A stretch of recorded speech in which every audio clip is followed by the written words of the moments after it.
Hi, Jonathan. Hello. Let me introduce us. My name is Oliver Burkeman. I'm a columnist for the Guardian newspaper, and I wrote a book called The Antidote, Happiness for People Who Can't Stand Positive Thinking. You are Jonathan Shedler. You're Clinical Associate Professor of Psychiatry at the University of Colorado School of Medicine. Is that right? That's correct. Yes, And, it's a mouthful, isn't it? and author of a lot of things.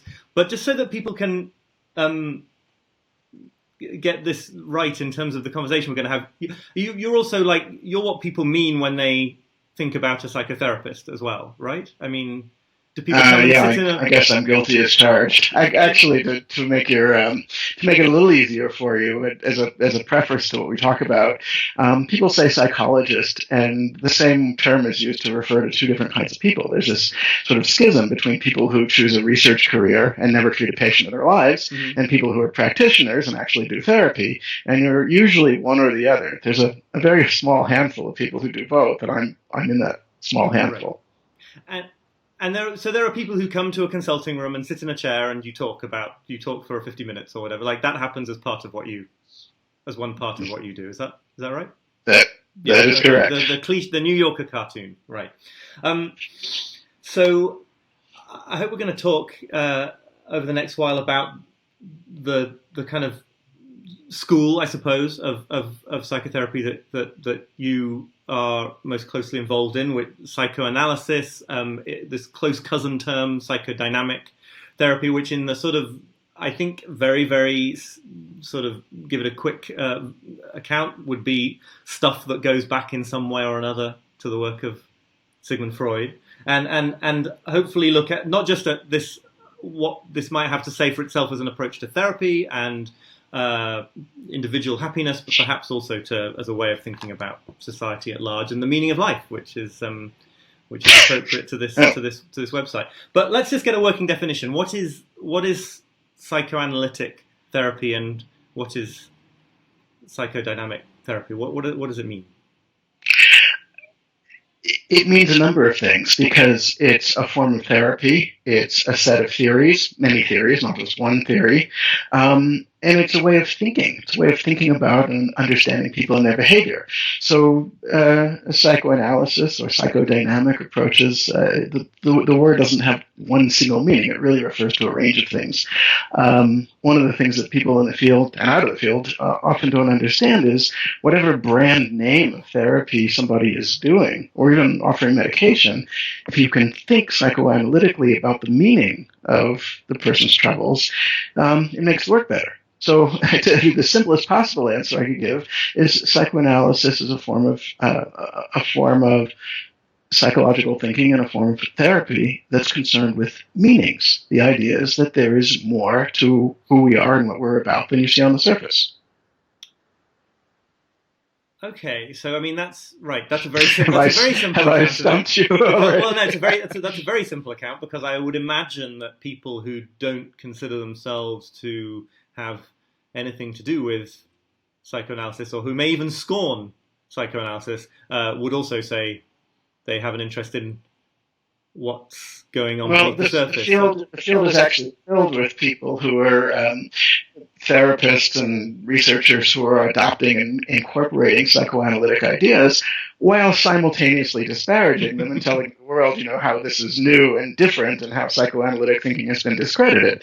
And what we've actually got in this field is a perpetuating cycle where people on the one hand condemn psychoanalytic thought and simultaneously bring in more and more psychoanalytic concepts and methods in their work under new names. So actually, most other forms of therapy, even as they denigrate psychoanalytic approaches, tend to incorporate an awful lot of psychoanalytic elements. That's sort of the open secret in the field. Oh, okay, right. So let me just start, I guess, by playing devil's advocate in the same way that I think I sort of did in the Guardian piece that I wrote when I first spoke to you. The position, there's a sort of a story that I think you would get if you read general news coverage of the state of psychology and the state of psychological research and therapy, which is that it's all kind of fine what you guys do, and it's got a long history and it's interesting and curious, but basically it's been debunked.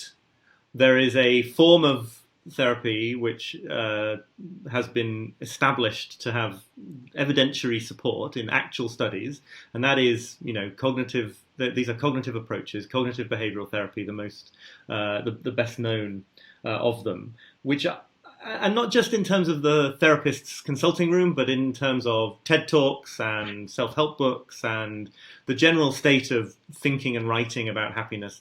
This dominant idea, as I understand it, and you'll correct me, but seems to be that that our negative emotions are primarily caused by our thinking, and that if you can modify your thinking, you can get rid of negative emotions, and that you can generally do this quite swiftly, that it's either a question of reading a book that is based loosely on CBT, or of maybe 6 or 12 sessions with a CBT therapist, and that going back into childhood and trying to unpick things and where things come from is a sort of hobby for people with enough money and interest, but it's not really relevant to the making real progress in happiness. That's accurate. I'm assuming you don't agree with that portrait. Yeah. Can you hear me all right? Your sound is very broken up on my end. I don't know how I'm coming across on yours. Your sound is good here. I think we're okay. Yeah, I think it just got a little better. Okay. Yeah, so what you just said is, in fact, the narrative that's being put out there. It's the story. I can even condense it a bit. The shorter version of the story is, in the dark days, people used to practice these sort of unscientific forms of therapy that are equivalent to witchcraft. And now, in our modern enlightened time, we've developed these scientific forms of therapy that have proven superior. I mean, that's sort of the short version of what I call the master narrative. It gets repeated so often,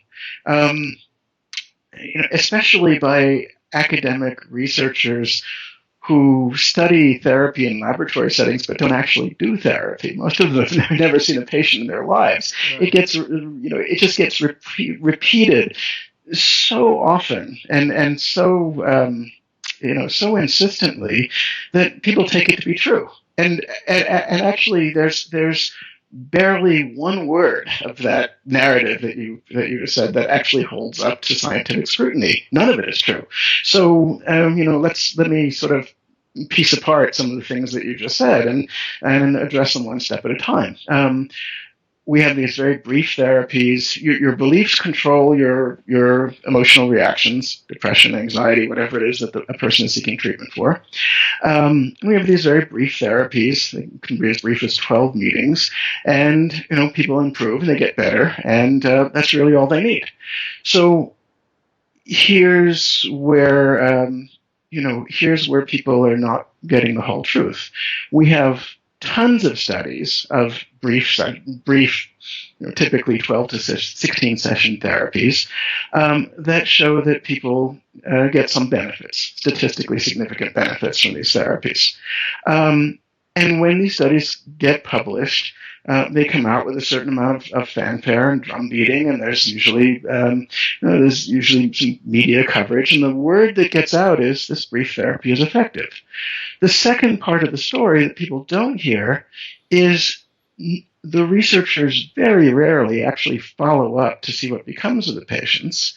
Right? So, are you looking better today, on the day that your treatment ended, than you were on the day that you walked in? The answer is usually, yes, somewhat better. What about a month later or 6 months later or a year later? Going forward in your life, is there any evidence whatsoever that it's made a long-term difference? And the answer is generally not. The overwhelming majority of people who have these brief therapies, the kind of therapies you're talking about, relapse very quickly.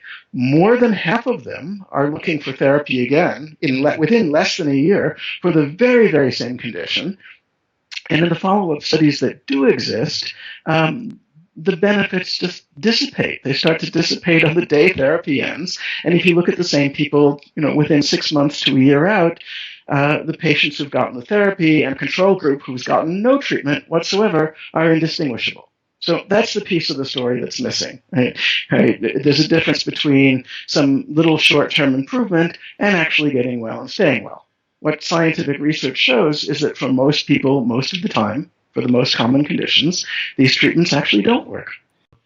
Okay, so we've had some technological difficulties and relocations, but here we are. I was wanting to ask, you were talking about the evidence that there is and the dispute about the evidence for the different approaches, but I feel like it's worth trying to drill down a bit into what the approaches are and what makes them truly different.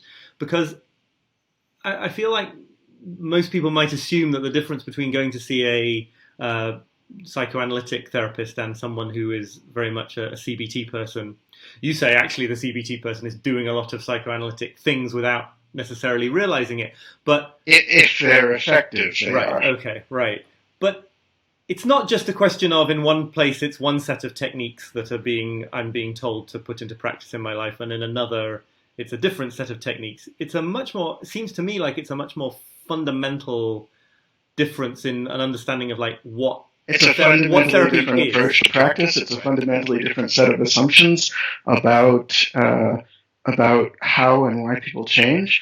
It's a fundamentally different approach to doing therapy. So if you watch CBT sessions, at least the version of CBT that tends to get promoted most by academic researchers and publicized the most, if you watch video recordings or read transcripts of the sessions, and you read transcripts of psychoanalytic or psychodynamic sessions, they're very different things going on. They're unmistakably different. One of these is to do with the role of the therapist themselves, right? Yeah. Well, so let me go back to one of the things that you said to begin with. The principle behind CBT, or the cognitive part of CBT, is that our emotional responses are controlled by our thoughts and beliefs. That was the starting premise of cognitive therapy. If we can change our beliefs, that will in turn change our mental states, change our feelings, address feelings like depression and anxiety and so on. So the idea was that our thoughts and beliefs caused these emotional states. In fact, that's also scientifically false. It's absolutely incompatible with everything that we know about neuroscience. So we actually have separate brain regions. We don't really have one brain. We actually have multiple brains. We have multiple brain structures that work independently and in concert. But there's centers for the brain that deal with logical, rational processing, the kind of beliefs that cognitive therapists are likely to deal with. We have parts of the brain, amygdala, that deal with more primitive emotional responses. And it's not the case that the one part of the brain is under the control of the other part of the brain. In fact, there are actually more neural pathways going from the emotion centers to the thought centers than vice versa. In other words, scientifically, it's far more accurate to say that our emotional responses alter our thinking than it is to say that our thinking determines our emotional responses. So the most basic premise of this approach to therapy actually is scientifically false. I'll give you a much simpler example. There's a very prominent, well-respected researcher who's been a champion of cognitive behavior therapy for decades, and he sort of recently changed his tune that cognitive therapy needs to be done differently. And just last week I read a paper by him, and he opened the paper by talking about some older research showing we actually have neural pathways that go directly to our retina, to our emotion centers that create a fight or flight response. Mm-hmm. The idea is, from evolutionary purposes, if you see something that's potentially dangerous, it is far, far too important to be mediated by rational beliefs and thinking and decisions and judgment. The flight or flight response occurs instantly, independently of any thoughts or beliefs you might have about it. And it's quite a complex paper, but he really reasons from this observation to the conclusion that we can't change emotional reactions, deep-seated intense emotional reactions, simply by working with thoughts and beliefs. And we actually need to deal with the emotions themselves. And this is an interest. I go back and forth about which side I feel an affinity with here, but this is seems a very persuasive point that, like, if we had evolved to be able to shut down a fear response by thinking something different, we wouldn't have evolved. I mean, that would be a tremendous. We wouldn't have evolved. These sort of life and death decisions, the kind that come down to fight or flight. Mm-hmm. They really need to be handled they really need to happen automatically. And from an evolutionary point of view, these mechanisms that lead to a fight or flight response predated the development of brain centers that deal with higher order logic and reasoning and thought processes. Predated them by vast amounts of evolutionary time.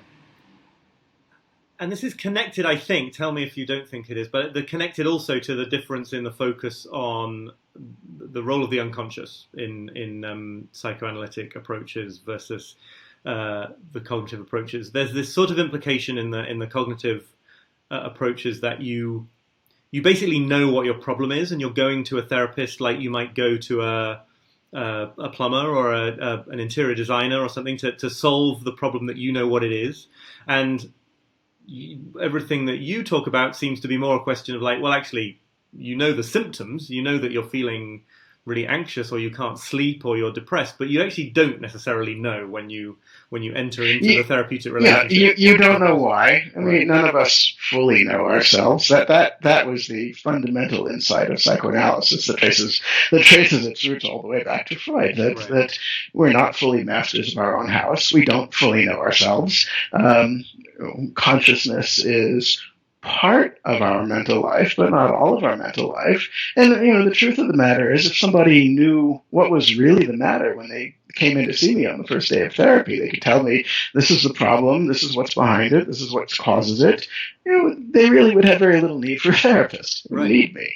Right. In fact, they could go to a book, which is part of what seems to be implicit in the cognitive approach, that you sort of could do quite a bit of it from a book. Well, that seems to be the trend, that the treatment is getting less and less psychological. And the idea is, there are an awful lot of people in the field arguing, well, we can replace a doctoral level clinician with, basically a bachelor's level technician who does therapy by following a manual. If you follow the trend where it seems to be leading, the idea is that we can do therapy without a therapist. That therapy is nothing more than a process of sort of learning certain didactic skills.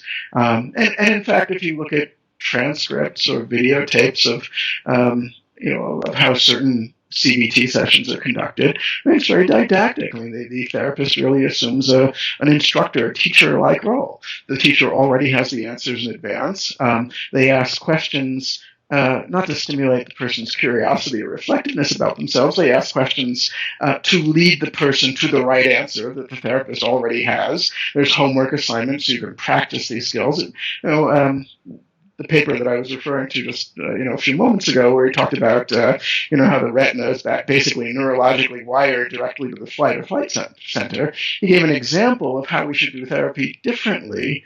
So it was actually a case report of treatment of a patient, and my take on reading the transcript of the therapy session is this could be a classroom, not a therapy session. It's a very different approach. One says we already know what we know what your problem is, we know what its causes are, and we know what skills you need to learn to overcome it. The other approach says we don't fully know ourselves. The patient comes in and doesn't know.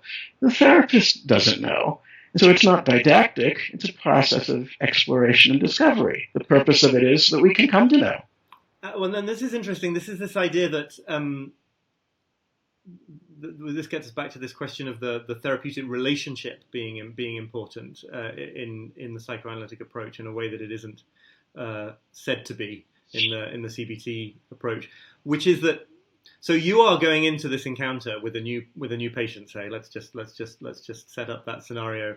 And not only do you not know the problem, and not only are you presumably not assuming that what the patient says is the problem is the problem, but you're looking at your own emotional responses in the situation. Your yes, role as absolutely. Your role as a person matters somehow. So this is tricky. But one of the problems in the field of psychoanalysis or psychodynamic therapy is we have an awful lot of jargon, and it often makes what we do, which isn't always that complicated, it sort of makes it inaccessible and impenetrable to people who aren't steeped in this particular vocabulary. Right.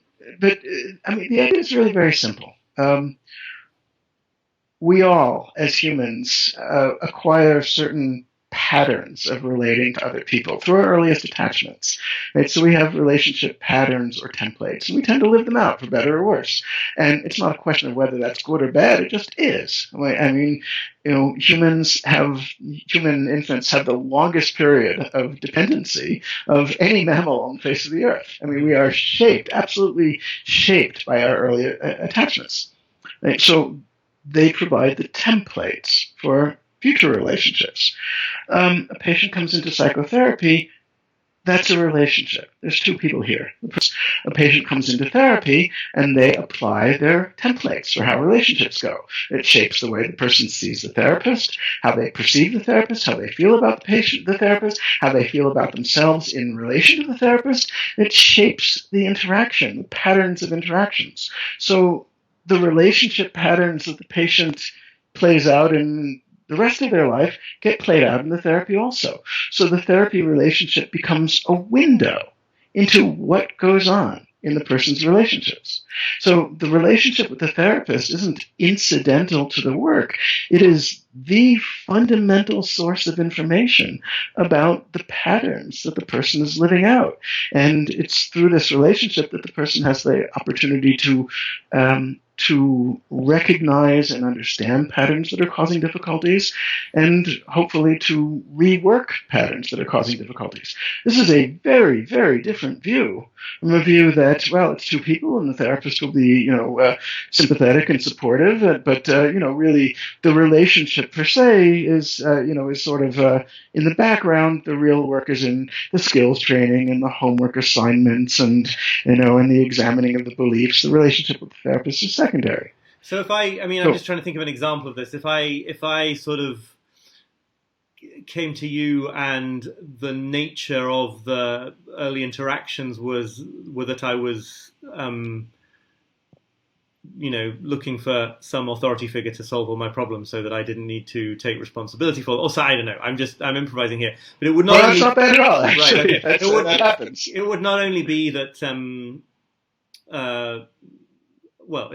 That would be in that interaction would be enacting an issue that I have, rather than just me expressing. And actually, that's the word. That is actually the technical word that we use in the psychoanalytic literature. We talk about an enactment, and the patient is enacting something. And the thing that's interesting is there's two people in the room. The patient isn't enacting it in a vacuum. Right. The patient draws the therapist into it. The therapist is participating in this enactment. Two people are now doing it, right. And they may well recreate a relationship with the patient is sort of in the role of this kind of helpless, dependent role, looking to a wise, benevolent authority figure who will, somehow be able to take care of him and solve his problems. And the therapist, to some extent, will either feel the pull to take on that role, mm-hmm. and he may feel the pull but not actually do it, mm-hmm. or he may feel the pull and actually begin to play out his part of the enactment.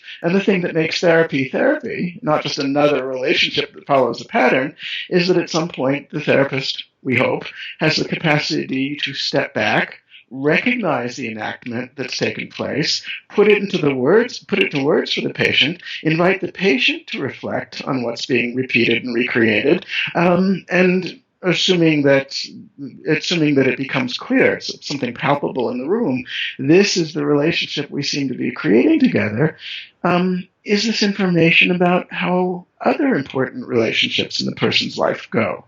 And if so, in what ways is that helpful to the person and unhelpful to the person? So it's a bit of a high wire act, because you're sort of, the sort of the idea of the sort of occasional bad stories that you hear about, or seem bad to me, about sort of therapists and clients having affairs, or things happening that would be clearly sort of breaches of medical ethics. They're sort of at the far end of a path that you do have to go down to do psychoanalysis properly, it seems, which is you do have to somehow step over a very strictly professional boundary, because you are creating... The boundary is crystal clear. Anything that happens that's in the realm of thoughts, feelings, fantasies is within the boundary. Right. You can, came to me as a patient, you could talk about absolutely anything. Right. You could talk about that you were terrified of me. You could talk about that you were in love with me. You could talk about it. You could fantasize it. You could feel it. The boundary is acting on it. Therapy is a place where you can think and feel anything, but it's going to stay in the realm of thoughts and feelings and words, not in actions. But doesn't it set up some weird power relationship that you're the person? Like if I'm so British, I find it hard to imagine that I would tell you that I hated you or that I loved you. But I mean, there's a difficulty introduced there by the fact that I would have to be telling it to the person it was about. Yeah, and that's one of the most difficult things about doing this form of therapy. So a psychodynamic therapist will continually be inviting the patient to speak freely about whatever comes to mind without editing or censoring his thoughts, including thoughts and feelings that he has about the relationship. Right, okay. And it's actually crucial that the patient understand why we're doing that. Right. And the patient really needs to be on board that they're recreating certain patterns in their lives that are causing difficulties, otherwise they wouldn't be here, and that our relationship is a reflection, is a window into those patterns. If we can sort out what's going on in these patterns here in the therapy room, if we can begin to understand and rework them here, that creates the opportunity, that gives the person options to be able to do things differently in other relationships. Right. So if the patient understands, that's why we're talking about our relationship. Right? It's not, it's not because the therapy relationship is supposed to be, at the center of the patient's world, or I'm the therapist and it's supposed to be so important to them. It's because it's a window into something very important about the person's life. And it's the only one you can both, therapist and client can both scrutinize. And it's the only one that's unambiguous. The patient can tell me about something that happened in, somewhere else, in another time, in another place, there and then. And, what really happened is sort of open to debate. If we have an interaction right here and now in the room, absolutely clear and concrete, and it's, evident to both of us, now we're dealing with something that we both know is so. So I feel like somebody watching this or listening might at this point feel like I've been a little bit too easy on you in terms of the reputation of the approach to therapy that goes all the way back to Freud. I mean, I feel like I want to so there's a couple of things. Firstly, there's like Freud, the man and the analyst, and an awful lot of stuff that has been written and said, and various sort of stories that have come out in the years since his time that don't, that in their worst manifestations look like absolutely terrible breaches of ethics and appalling ways of practicing. And then secondly, let's do it in two parts. Secondly, a sort of a logical issue here, which is that there's something kind of unfalsifiable about that, or people think there is about psychoanalysis in its original form, which is that, I think this was an example I used in my piece. You've got all these concepts at the ready, so that like if I tell you that I hate my father, then that's great. I hate my father, and we can talk about it. But if I tell you that I really, really don't, you can tell me that that's because of the mechanism of denial, and it's the same. And so and that you actually really, really hate your father, and it's denial. There's this sense that some of the concepts, at least as they've come into the popular discourse, can sort of be fitted to any situation, and all you've got to go on is the very wise-looking therapist deciding that that's the answer. So the two parts. That sounds like a brilliant description of very bad therapy. See, the therapist isn't the one who's supposed to have the answers. Right. I mean, the purpose of the therapy, even if I think I have the answers and I happen to be right, it's absolutely worthless to the patient. It doesn't do the patient one bit of good. So there's a difference between a patient agreeing with me cognitively or intellectually, or saying, well, that makes sense, or I can see it, or I guess so. And then, the patient is actually the authority. There's a difference between saying that makes sense and saying, I see that, I feel it inside, I recognize it as true for me. Right. If it's just an academic theory, it's absolutely worthless. It has to connect in meaningful ways to what's important in the patient's life. So, this comes up all the time with a certain kind of I'll skip the technical term, but a certain kind of intellectual, generally somewhat overeducated patient, someone like yourself, that the therapist will say something, and the therapist never, really should never offer an observation as a conclusion, this is so. The therapist does is raise an idea for mutual consideration. So not, this is how you felt about your father, but, perhaps this was also part of your experience with your father, say some more about that. Tell me about that. And not infrequently, a certain kind of quite educated person will say, well, yes, that makes sense. And my response as a therapist is, well, I know it makes sense. That's why we're telling it to each other. Right. But there's a world of difference between saying, it makes sense and, I feel that. I that's something that applies to me. I feel it to be true. And right. So I'm not the authority or the arbiter of what is so about the patient's experience. The patient is the final arbiter. And that means that it's not necessarily the problem that I'm presenting it as. If it would theoretically be possible to explain contradictory situations using the same piece of psychoanalytic. Well, that's the key word, contradictory. You see, that's what we know about the nature of being human, that we are inherently contradictory. The mind is divided against itself. We are of 2 minds, or 3 minds, or 10 minds about virtually everything. There is no single unitary set of feelings that we have about anything. We have a complex range of feelings and a complex range of truths. And what the patient comes in and says on day one, you can ask a patient a question about themselves, and they'll tell you something that's true. Mm-hmm. And you can say, can you say some more about that? Tell me a little more. Please go on. And they'll tell you more, and they'll tell you something else and something different that's also true. And you can continue this process and sort of uncover many layers of multiple truths. By virtue of being human beings, we tend to avoid things that are unpleasant or threatening. So what we do is we tend to focus on certain truths in order to distract ourselves from other truths. It's not that the things that you tell me on day one are wrong. Mm-hmm. It's that it's one truth. Can we make room to hear the whole multiplicity of truths that that make you you? In other words, it's really a process of becoming more fully human, of becoming more fully ourselves. I don't know what the goal is at the start of the treatment. The goal is not that you should feel or think a certain thing, which is quite different from CBT. The goal is that you should know yourself more fully. You should be a more fully human and better version of yourself, and therefore have options and choices to be different as you go forward in your life. So, right, okay. So, but does that mean that happiness is not the goal in some sense? I mean, or is that just a question that's too abstract to have any purchase? The question isn't too abstract, but it's not really the question relevant to therapy. So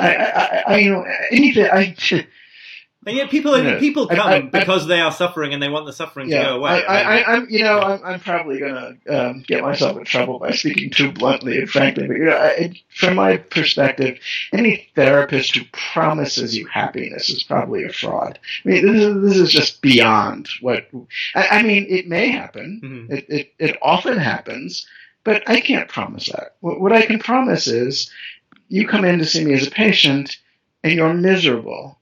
And you are doing certain things, repeating certain patterns, caught up in certain patterns that are making you miserable.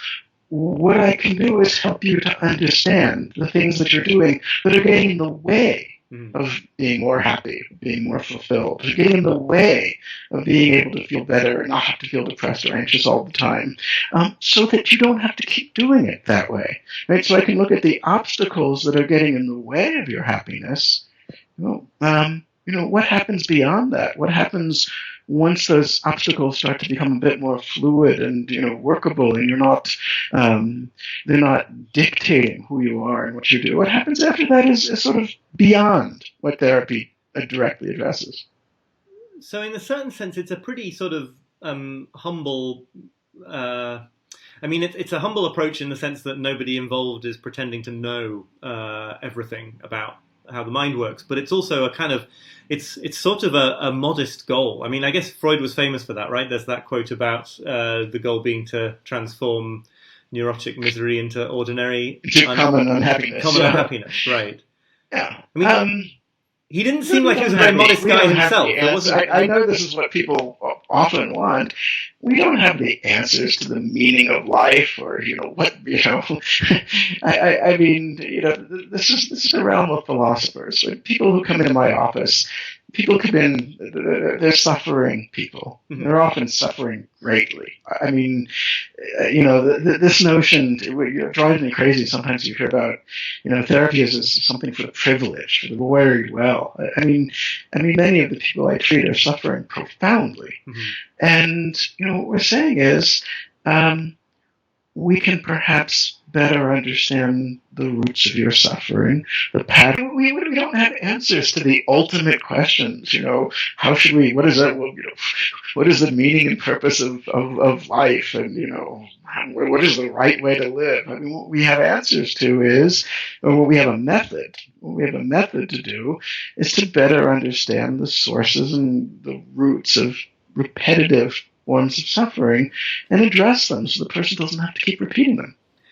It does seem, and I'm not going to pretend that I've extensively read the original Freud's original writings too much, but it does seem that like this modesty and humility of goal was sort of at odds with his personality. Of course, you shouldn't be blamed for you can't take the blame for Freud, but I wonder. I mean, if people have there's definitely a sense that however transformative and revolutionary he was, he sort of made all sorts of wildly specific claims. Do we have to do? If I buy into psychoanalysis and psychodynamic therapy, do I have to think that the Oedipus complex is valid? Let me nip this in the bud. Yeah, see, if we were having an interview today about evolutionary biology, we wouldn't be talking about Darwin and what Darwin said. Darwin was the father of the field, but we don't. We have university departments of evolutionary we have evolutionary biology. We don't have university departments of Darwinism. And if we were having a discussion about astronomy, we wouldn't be talking about Copernicus. But this isn't just me being weird, is it? I mean, this is something to do with the way this is represented. It's you getting it completely dead wrong in the same way that most educated people in the culture get it dead wrong. I mean, it's been more than a century since more than a century since Freud pioneered work in this area. I mean, contemporary psychoanalytic therapy is no more synonymous with Freud than contemporary evolutionary biology is and it can be equated to Darwin. I mean, we've had generations and generations of evolution of psychoanalytic thought. We've had many models and theories and approaches that evolved since Freud. And, unfortunately, I'm not sure why this is so about psychoanalysis. I was going to ask. Yeah. Well, I wish I have some thoughts, but I'm not sure I really know. But it's the only field that I know where people talk about it in the present and they, and the first thing that comes to mind is dated caricatures of theories that are a century old, mm-hmm. and people draw no distinction whatsoever between the early original writings of the father of psychoanalysis and what psychoanalytic thought is about today. And that was, your article in The Guardian was a wonderful article. It was a beautiful article. And as you know from our email, my only quibble with it is you began the article by talking about Freud. And what actually goes on in psychodynamic therapy today is so far removed from what people associate, the caricatures and stereotypes that people associate with Freud, they wouldn't recognize it as the same thing.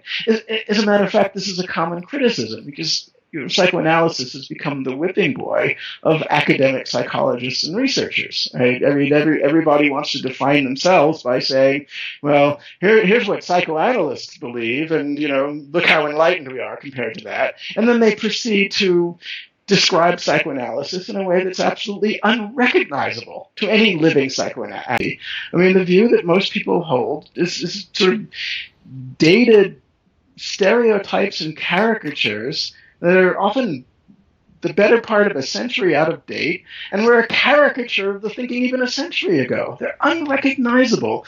They're just the view people hold of this field is unrecognizable to those of us who actually practice it. And it's not just the view that people hold, it's misrepresented. It's misrepresented in the media. It's misrepresented in university textbooks. It's misrepresented in research articles. Textbooks and research articles are written by people who are not trained, not only not trained in psychoanalytic or psychodynamic therapy, but generally are not therapists at all. They're writing about things they don't know. They're repeating stereotypes and caricatures. You say, well, if you believe the fundamental premise of psychoanalysis, that things have meaning beyond the surface, that we don't fully know ourselves, that there's benefit in self-knowledge. If I believe those things, do I have to believe in Oedipus complex? Do I have to believe in penis envy? Is it the whole package? Right. I have to tell you, there are psychoanalysts, fully trained, certified psychoanalysts who don't believe in those things. Yeah.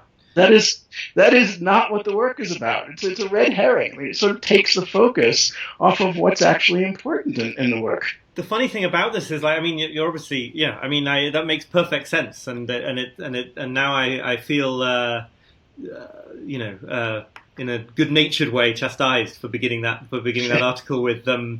But you did what everybody does. And I sort of feel like I had to, because if you're going to say to people, maybe it's worth thinking about the psychoanalytic approach as having some merit that you didn't necessarily think it still had, the image of Freud and his beard and glasses is going to pop up into their heads instantly. So, I mean, it is there in the culture to an extraordinary... I read a paper, I read, there's a good Freudian slip for you. I wrote a paper for Scientific American Mind about psychoanalytic therapy and, sort of basically presenting the scientific evidence for its effectiveness.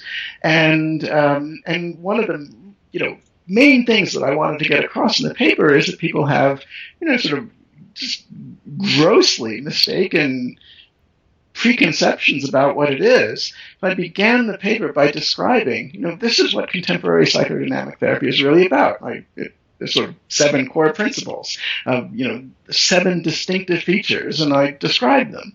So the point of the beginning of the paper was, it's not what you think it is. It's not your great grandfather's psychoanalysis, and I'm just going to sort of let you in on what really happens. And the first thing that the editors the editors did was they ran it underneath a picture of a photograph with Freud with a cigar. And I said, it doesn't really matter what I say anymore. The picture is already telling a story, and not only is the story wrong, it's a story that's absolutely at odds with the story I'm trying to tell. And they said, well, we have to start it that way. And I said, I'm not publishing the story unless, you can pick the graphics, but they need to be graphics that, that sort of support what I'm actually trying to say, not contradict it. What I'm trying to say is, I said it before, so I'm sorry if this is repetitive, but, psychoanalysis isn't the study of Freud any more than the study of evolutionary biology is the study of Darwin. There is an interesting angle I'd just like to just briefly touch on, which you wrote again. There we go. You wrote something about, which is to actually look at these kind of currents in psychology and the way that the field has developed in a kind of a psychoanalytic way. And there's a I think it's a chapter maybe that you wrote where you described your own initial kind of romance with the psychoanalytic perspective, and then the experience that you had going into sort of psychological research in academia, and you were sort of presenting the whole of modern day research psychology as a kind of as a sort of a defense mechanism against psychologists confronting their own depths to the degree that might benefit them. Have I got that right? Can you give me a quick more accurate version of that? Almost. look, to fully know ourselves, means to confront things that are difficult, and by virtue of being human, we're sort of a mixture of admirable qualities and things we like about ourselves, and things we're ashamed of about ourselves, things we dread, things that are threatening, things that are confusing. I mean, we're sort of complex mix of things, and to know ourselves more deeply and fully means to look at, to face, to confront, more of who we are than we do hopefully on the day when we walk in. I mean, it's difficult work, and it's very easy for that work to get sidetracked because it's so tempting to find ways to brush aside or distract ourselves from the things that are most difficult. And so the part of what you said that I think captures what I was trying to write about. So I think young people come into the field of psychology, and ultimately, we're human. I mean, we are motivated, at least in part, by a wish to more fully know ourselves, to be a better version of ourselves than we are. And it's often involves difficult and painful work, and we'd like to find a way around it, a shortcut. So I think what you're referring to, what I wrote, is that often psychologists come into the field wanting to know themselves better, and very quickly get detoured, sidetracked onto topics that take them quite far away from that. It's more comfortable, safer. It means not having to look at, the things that cause us distress. So, a certain amount of what we do in the name of psychology research, I think serves the purpose of deflecting our attention from things that are troubling. And I feel like this is a sort of endemic situation in the culture. I mean, I write a lot about popular psychology books and things like that. And one thing that's springing to mind here is, there is a whole literature, and I've been a sucker for it many times in my life. But there's a whole literature of sort of approaches to productivity, getting more done, fitting more into your schedule, dealing with stress, and still managing to stay on top of all your projects. And the moment that you ask what strikes me as a sort of slightly psychoanalytically minded question, which is like, maybe that's not the answer. What anxiety are you trying to stave off by finding the perfect system for doing more and more and more? What are you enabling here that you could instead be turning towards and thinking about? Like, this whole field of productivity literature collapses and is revealed to be a kind of way for people to not have to think about difficulties in their personal relationships and things. What matters? Yeah. What matters? What's fulfilling? What's meaningful? Why? What is it? What is it that, when are you most fully and authentically yourself? I mean, as soon as you start asking questions like that, it sort of puts all these questions, here's all these tools for productivity. It kind of puts them in a different light. Yeah, right. I mean, there are ways to help you run even further away from things you might benefit from. But you actually said it in your book. So I keep a list of this is true. I keep a list of quotations, things that really grab me and stand out as worth recording and repeating and referring to. And in your book, the Antidote,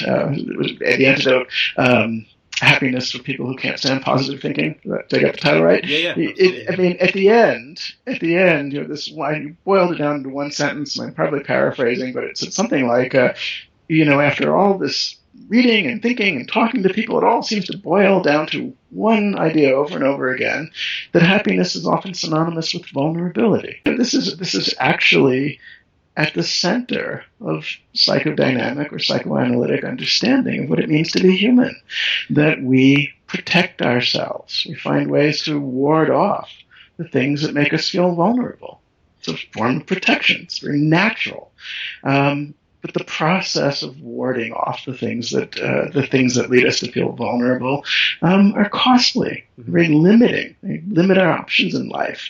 They're limiting of how we can be more fully ourselves as human beings. So, I mean, in some sense, why do so many psychological researchers, sort of go off on tangents that, deflect from the deeper questions of psychology, deeper questions that are relevant to psychotherapy? Well, people are wanting to protect themselves from having to feel vulnerable. It's natural. But when we do that in therapy, I think we do some psychological violence to our patients. We make them less fully human. Right. They become objects, to operate on, to use this technique on, this task, this assignment. We want to sort of manipulate them and tweak them in this or that way, which sort of all takes the place of, who are you really, and what matters to you, and you're protecting yourself from feeling vulnerable. What are you cutting yourself off from that matters to you? Okay, I want to actually. Well, one thing that just feels worth saying very, very briefly, just because you mentioned my book, which we're not here to talk about, but that I've had the experience since I wrote that in a way that feels kind of very relevant to some of what we're talking about here. That although I sort of felt it and believed it very deeply when I was writing it, I sort of reached all sorts of conclusions, and I think did a fairly good job of conveying them in the book, and then, like, in subsequent months and years, came to, like, would be in some situation where I would suddenly come to understand, that's what that means. And my partner would always be I would be complaining about something, and she would, like, point out that the prescription for dealing with it was in a book I'd written. That distinction between really getting a good intellectual grasp of something and then coming to feel it. Like, you can write yes. I mean, I've really had that experience because, I think my chapter on dealing with uncertainty is great. I'm happy with it. Whatever. Maybe not great, but perfectly good. And but that doesn't mean that I am yet ready to deal with uncertainty in my life. So there's a difference between recognizing something cognitively, intellectually, and recognizing it in an emotionally meaningful way that really sinks in and changes something. And so changing something's fundamental, changing something psychological that's fundamental about who we are, that's fundamental to what causes suffering, is really hard work. When you look at it from that perspective, I think it ought to be clear, that somebody who promises a sort of 12-session quick fix, follow this manual, do these steps, do these assignments, and at the end of, 12 sessions, all will be well. I mean, when you put it in this larger context, I think it has to be clear to more thoughtful listeners in the audience that, it's promising something that can't be. That to realize something intellectually is not the same as, sort of taking it in and living it in such a way that our lives are different for it. And I think, as you said, it would be bizarre, actually, wouldn't it, if after years and years of poets and novelists and artists grappling with these problems, we really had millennia. Right. Isn't this the problem the ancients struggled with, and the problem that the early Buddhists struggled with 3,000 years ago? For somebody to come and say, well, I've got 12 sessions and just follow these steps and do these assignments and all will be well. Have we become so shallow as a culture that we're not capable of sort of grappling with our own humanity and its complexity? And I think that perhaps is the dividing line between a psychoanalytic approach, which is really about dealing with our complexity as human beings, and a more sort of prescriptive, didactic approach that we see in many forms of CBT, for example, which says, well, here's some steps, and it's a simple program, and everyone can do the program, and all's better. It's a very different worldview. Yeah, absolutely right. Okay, so I think we should, just to close this out, really, I'd love to just ask you about the benefits of this perspective, this lens for looking at the world, moving beyond the individual level. It seems to me like in politics at the moment, all across the world, but especially the level of animosity in the US presidential election, these various Freudian and psychoanalytic concepts seem to get brought into play quite a bit. You've made progress. Psychoanalytic and Freudian are not synonyms. Okay, no, I appreciate that now. So there are people, including myself, who and originally Donald Trump's ghostwriter Tony Schwartz, who's basically come out and said the way to understand Trump is to look at the look at what he's criticizing other people for, and that is the key to what his biggest issues are. And if that were to be the case, that would be, as I understand it, fairly textbook case of projection in a psychoanalytic sense. But also just the level of anger. Never mind the candidates, just the level of partisanship and anger and tribalism that has been so often spoken about. There seems to be something in this perspective that would, the psychoanalytic one, that would want to say about a political situation like that it isn't exactly what it seems. It isn't just that the other side, who I really hate, have a big problem with bigotry, and that's it. That's the end of the matter. Obviously, the political process is not a sort of objective, dispassionate, logical process of, examining the available evidence and information and, deducing logical conclusions. Obviously, it's touching on something that runs far deeper. It's touching on deep emotions that run, that to fully understand them requires looking well beyond the surface of things. I mean, if it were if it were only a matter, I mean, in some sense, it's,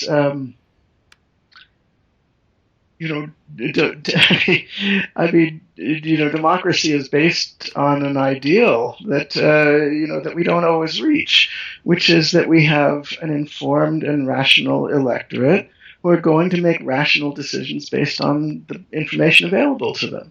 And, ideally it works that way, but often, just as you're saying, these these elections and political processes tap in to far deeper emotional processes than meet the eye. And there's actually scientific research on this. We know this. There's research that shows, we can look at what parts of the brain are activated when people are exposed to information that's favorable or unfavorable to the candidate that they prefer. I mean, scientific research shows, when you see information that contradicts what you'd like to believe about your opponent, I mean, two things happen. One is you immediately find the easiest way you can to explain it away, and then the pleasure center, the reward centers of your brain activate, so you get a kind of a warm glow for your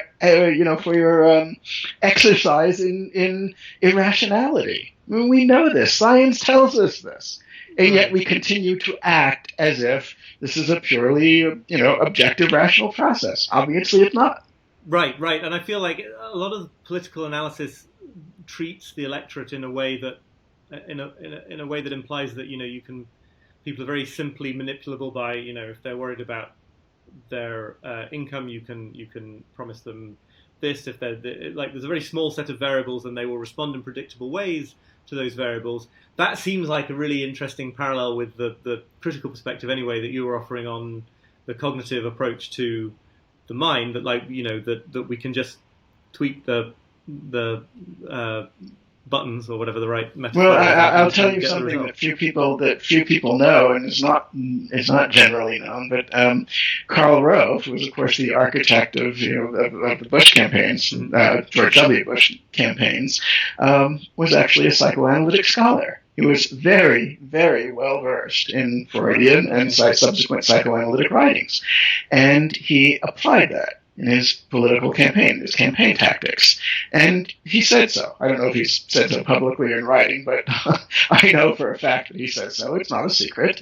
And what he understood was that, trying to change people's minds, trying to sort of move the electorate through rational arguments by facts wasn't going to work. What you really had to do was appeal to much more raw, primitive emotions, and do it in such a way that bypassed our sort of rational thought processes. And he was a master at it. And regardless of where you are on the political spectrum, whether you think he was using his powers for good or for evil, he was in fact applying a psychoanalytic understanding of how we function.